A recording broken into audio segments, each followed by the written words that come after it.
Congressman Khanna from California, who has been fighting for Epstein transparency. Welcome back. Thank you, Ari. Thank you for having me.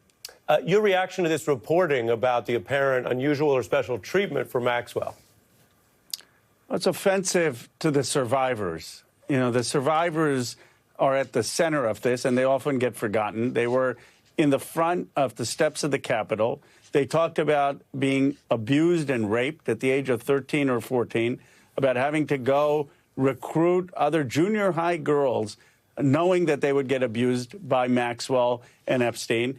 And they found it so outrageous that there was any talk of giving Maxwell lenient treatment, given what she had done to those women. And so I just, on an emotional level, am outraged by this. And I don't understand how this has become a partisan issue. You have survivors who are saying that they want justice.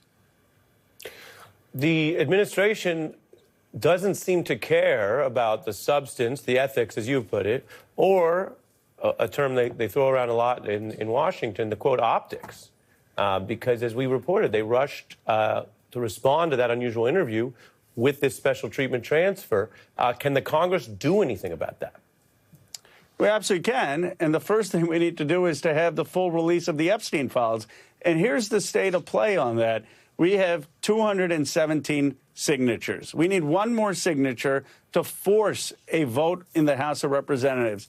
It's an open secret that if we get that vote in the House of Representatives, you will have 50, 60 more Republicans defect because they're not going to vote against the release of the files. What do they call it? They call that log rolling or something? Where in the Congress it's like everyone's ducking it, and then if it happens, everyone jumps on it?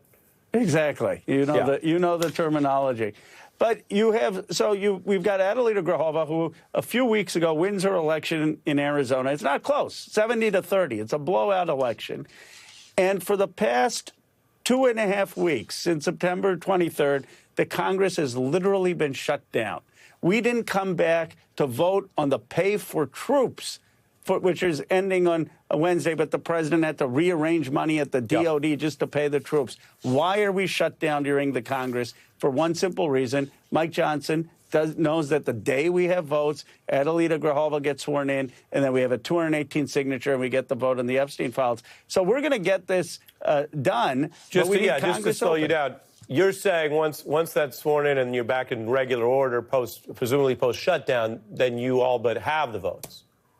Once we have votes, whether it's during the shutdown or after the shutdown, that day, Adelita Grajova becomes a 218 signatory, and then 7 legislative days after that, we can force a vote in the Congress, and we will have the votes on the files. But they want what they're hoping, and they've hoped this time and again when they shut down the Congress during the recesses. They're hoping if they just delay this, maybe this issue goes away. Yeah. And you said, I said log rolling, you said 7 legislative days, a type of day.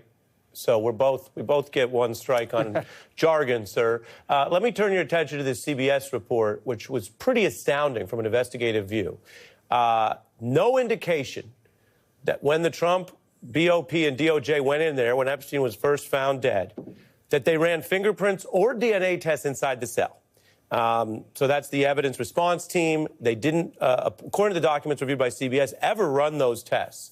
Is that suspicious? And when we look at this misconduct, I want to be very clear with viewers, there could be mistakes and failures by the then Trump Bureau of Prisons that don't involve Epstein being killed. That's one of the questions under investigation, but could have just involved other failures that they didn't have a lot of interest in getting into. So they didn't really do a thorough probe. That's the implication of CBS. At the same time, as you know, the DOJ then was under Democratic control for 4 years. The Inspector General report, as I understand it, was ultimately finished under the Biden era. And it doesn't seem, from what we can tell, that either party running the DOJ at the time has been very thorough about this, been, shall I say, interested in whether it ultimately found errors of any kind by the government, which is why we don't usually trust the government to investigate itself. Your response on that, and specifically on the Biden DOJ part? Well, there are obviously questions, and I don't think anyone is saying that DOJ under Biden, under Trump, or frankly, for decades since these women haven't had justice, has done a good job. That's why people are saying let's have the release of the files.